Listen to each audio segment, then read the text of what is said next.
Well, I want to thank everybody. This has been some period of time, and most importantly, we want to thank the great people of Iowa. Thank you. We love you all. What a turnout, what a crowd.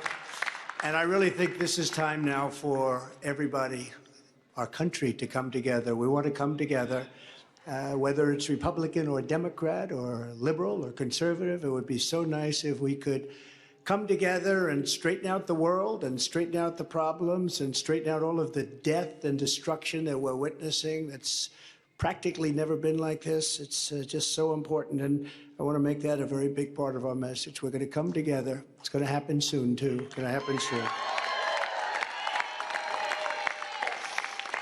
I want to thank some of the great people. We have so many senators. If I go through every name, we'll be here all night, and everybody's going to get angry at me. But the senators, the congressmen from Washington, they came down from all different states.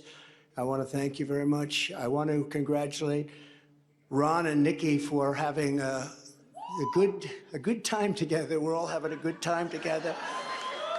And I think they both actually did very well. I really do. I think they both did very well. We don't even know what the outcome of second place is. And I see Carrie Lake. Congratulations, Carrie. Very good. I spotted her, I have to announce, because she's terrific. She's going to be a senator, a great senator, I predict, right? You're going to be a great senator. And I also want to congratulate Vivek, because he did a hell of a job. He came from 0, and he's got a big percent, probably 8%, almost 8%, and that's an amazing job. They all did. They're all very smart people, very capable people. I think most importantly, I want to thank my incredible wife, First Lady, I'll say former and maybe future. But more important than Melania, I want to thank her incredible, beautiful mother who passed away a few days ago. And she's up there, way up there. She's looking down, and she's so proud of us. And I just want to say to Amalia, you are special, one of the most special people I've ever known. And that was a tough period of time for the family. But she's amazing. She was amazing. So I just want to thank what she's done for our family, and her husband, who's home right now and very lonely. He's a lonely man, but he's going to be okay. Victor, they're great people, great parents to all of us, really, great parents, but also to Barron. Boy, did she take care of Barron. That's how he got so tall. He only ate her food. And I want to thank my family generally. They've worked so hard, and they've taken so much abuse for being good people. I mean, good people. But Eric and Don,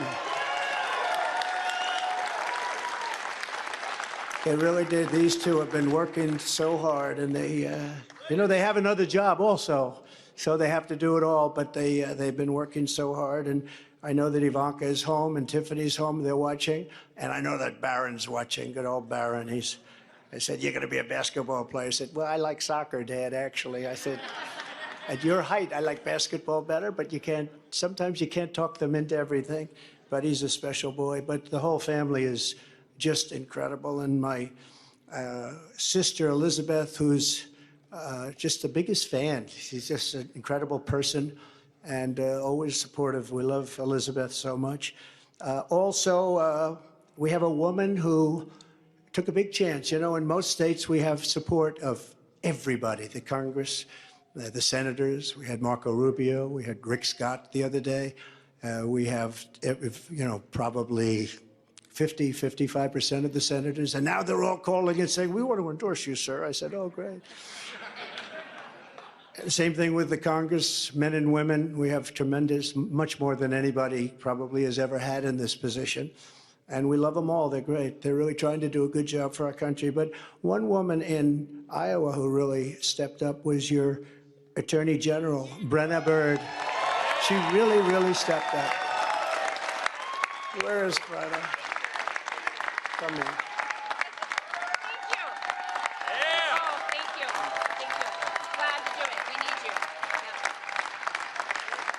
She stepped up. She's going to be your governor someday, I predict. So we'll see. We'll see.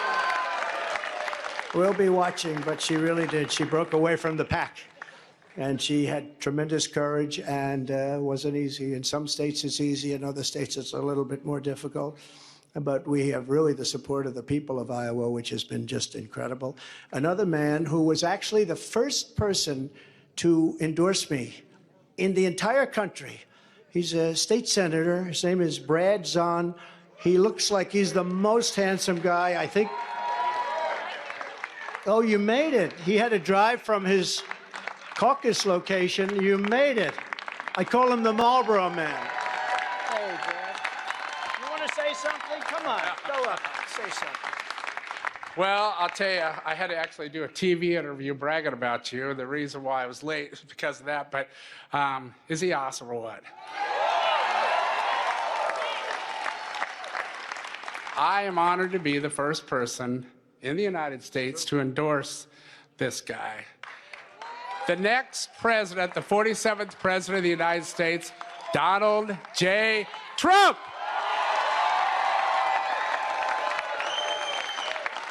And when he says endorse, we're really talking about 2015. He endorsed me before, actually, long before I knew I was going to run. I said, who's this man in Iowa? He's a senator, a state senator. He's a good-looking guy, too. Doesn't he look? You could pay him and give him a lot of money. And by the way, Mr. Chairman, I want to thank you for being here. You are so great. Comes all the way from Missouri, which isn't that far. You can't drive an electric car that far, though. Thank you very much. I appreciate it very much. The group of people that we have on the stage is just emblematic of the tremendous group that we've had. We've had such a great team.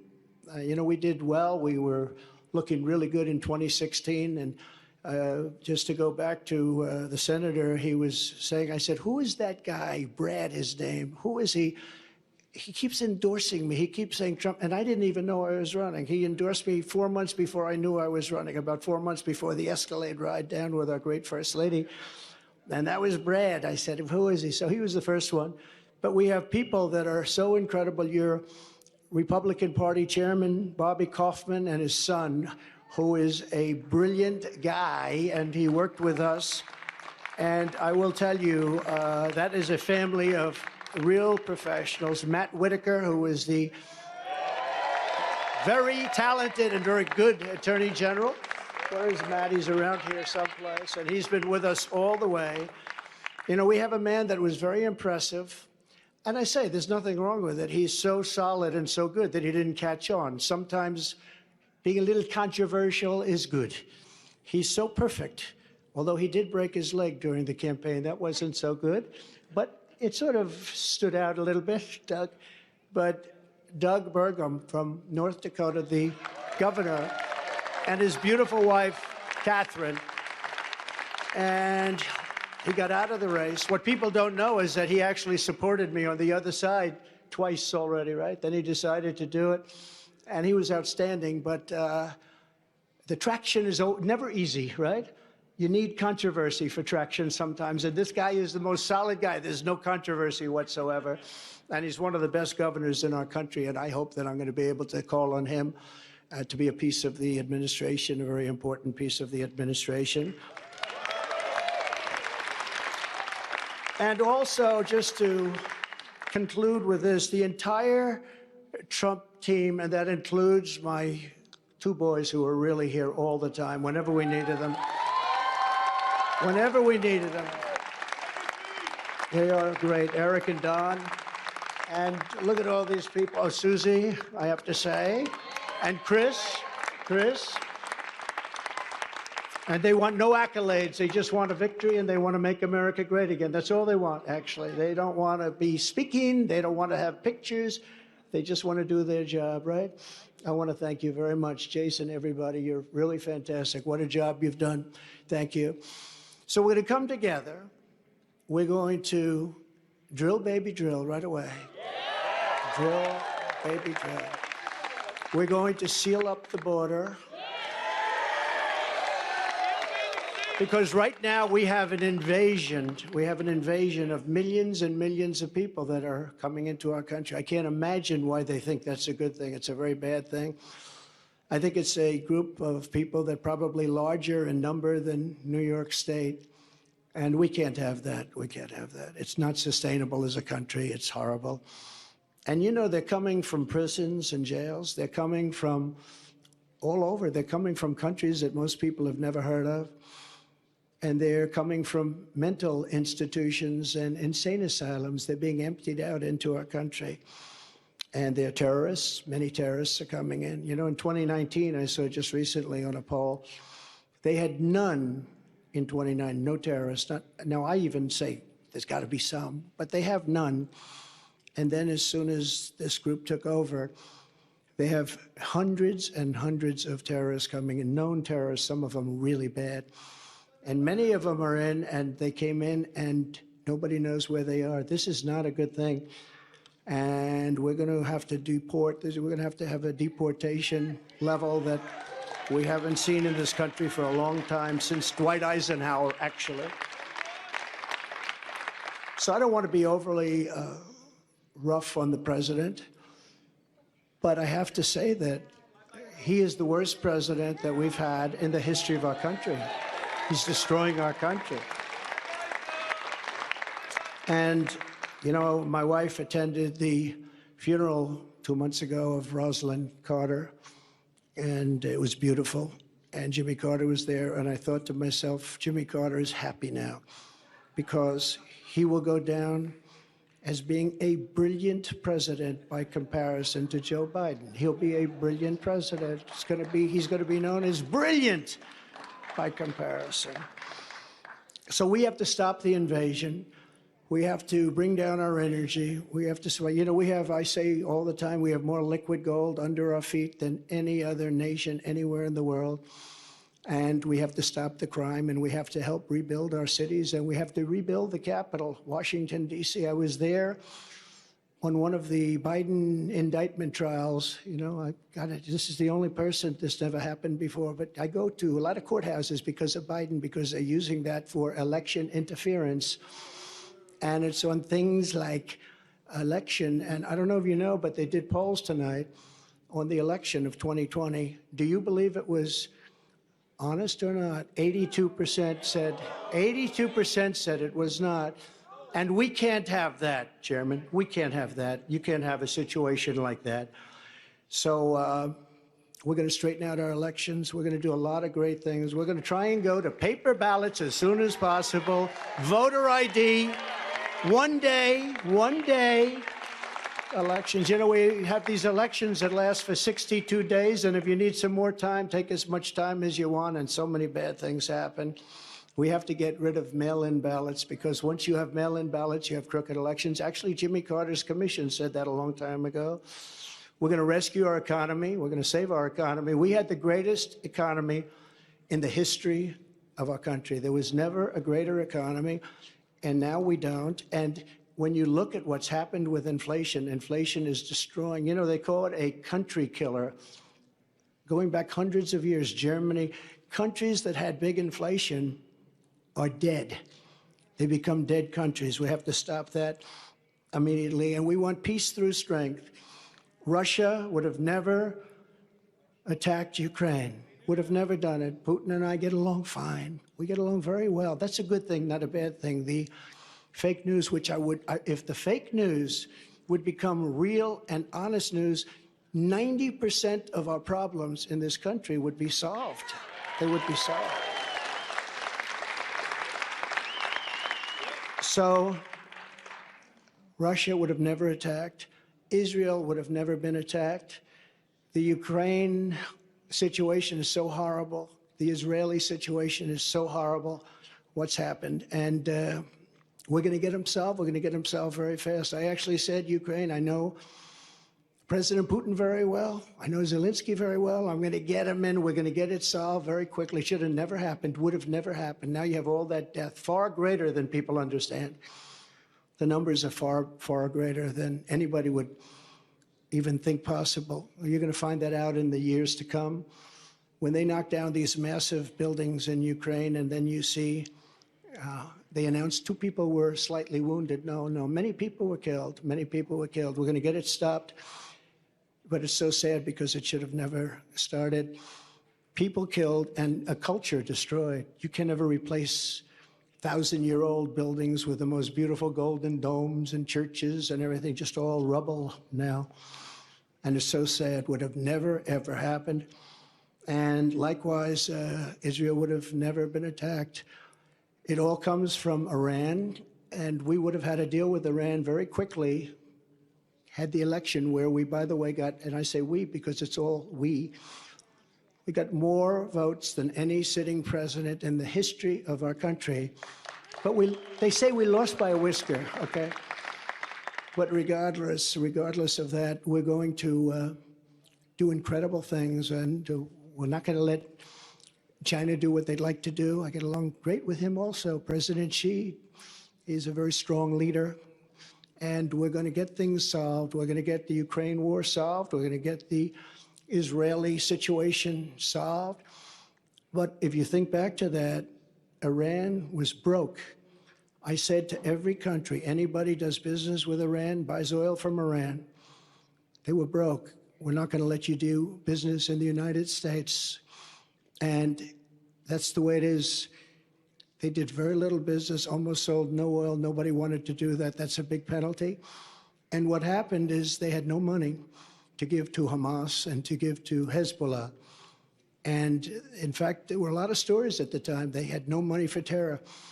And for 4 years, we had no terror. We had the terror ban. They call it the Trump travel ban, but it was really the Trump terror ban. We don't want people in our country that are going to blow up our shopping centers. Thank you very much. And we want a country of law and order. So we're going to rebuild the capital of our country, Washington, D.C. We're going to scrub those beautiful marble columns and get the swastikas off them. And we're going to scrub them and get the graffiti off them. And we're going to clean the streets, and we're going to rebuild the streets. And we're not going to have rusted medians through the middle that are falling down into the roads where foreign dignitaries from all over the world come and they look. And we're not going to be riding on top of garbage like I did just a month ago, riding on top of garbage. We're going to rebuild our beautiful Washington, D.C., and we're going to take control of it, and we're going to make unbelievably harsh penalties for people that go around shooting. Last week, they shot 3 people, and every night something happens. It's so sad. And likewise, we're going to rebuild our cities, and we'll work with the Democrats to do it. I'd be glad to work with the people in New York. We're going to work with the people in Chicago and LA. We're going to rebuild our cities, and we're going to make them safe. And we're going to give our police officers immunity. So every time they do something, they don't get sued and stopped. We're going to end crime in our cities. In Iowa, you don't know what that means, but I'll tell you, this is a different place. You don't know about crime. You don't know about getting mugged and getting whacked and getting thrown into subways. And we're going to stop it. And we're going to come down very hard on criminals, and we're going to stop crime in America. So I want to just finish by saying that this has been an incredible experience. The people have been, this is the 3rd time we've won. But this is the biggest one. They said, well, if you win by 12%, that's a big win. That's going to be very hard to do. Well, I think we more than doubled that, I guess, tripled it maybe. They said, you'll never get over 50, and I just left and we were at 54. Now, I don't know what's going to happen with it, but they said, you can't do that, sir. I said, what's about the highest? Well, you could get into the 40s, maybe 40, 41. And then I looked up, and, you know, it was very interesting. I didn't know they called it early. I thought that they called it at about 10 o'clock. My impression, see this gentleman? He's dressed like a wall. I love this guy. He's been at 150 rallies probably, right? He has the most beautiful outfit I've ever seen. It's all beautiful brick. Will you come up here? Just come up here. Come on. It's so nice to see. Right? Come on up here. He's emblematic of what we did. We built over 500 miles of wall. We were going to add another 200 miles. It's much more than we promised. And we had the safest border in the history of our country. Now we have the worst border in the history of the world. Look at this, man. Congratulations. Incredible to see you again, President. Really nice. Nice to see you, man. You take care of yourself, okay? Absolutely will. Thank you. Take care. I love that outfit. I love him. That's great. We love it. That's a hot-selling jacket, by the way. So. But that represents what we did. No, we built a tremendous, that's the reason. And we got Mexico to give us 28,000 soldiers free. And we had remain in Mexico, and we had catch and release in Mexico. And we did a job. We had the safest border in our history. We had the greatest economy in our history. We were a great nation 3 years ago, and now we're a nation in decline. We are going to turn it around so fast. It's going to happen so fast. We're going to drill. We're going to we have great wealth. We're going to drill. We're going to use that money to lower your taxes even further. We gave you the biggest tax cut in history. And we're going to lower them further, and we're also going to pay off national debt. It's about time. It's about time. So it's now off to New Hampshire, a great place. We won it last time, and we won it both times. And we love it. The people are great. But you know, the truth is the people in our country are great. They're all great. We love Iowa, but they're all great. They only want to see one thing. They want our country to come back. They're embarrassed by what's going on. Our country is laughed at. All over the world, they're laughing at us. And they want our country to come back. They want America, you know, they want us to be great again. It's a very simple. MAGA, make America great again. And America first. America first is a very important part of MAGA.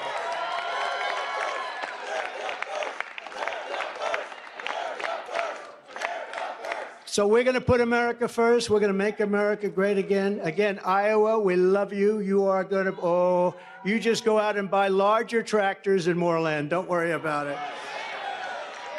And to all of the people standing behind me and all of the people in this room and so many great politicians and great dignitaries and friends, I just want to thank you all. This is a very special night. And this is the first, because the big night is going to be in November when we take back our country, and truly, we do make our country great again. Thank you very much, everybody. Great honor. Thank you very much. Thank you. Thank you.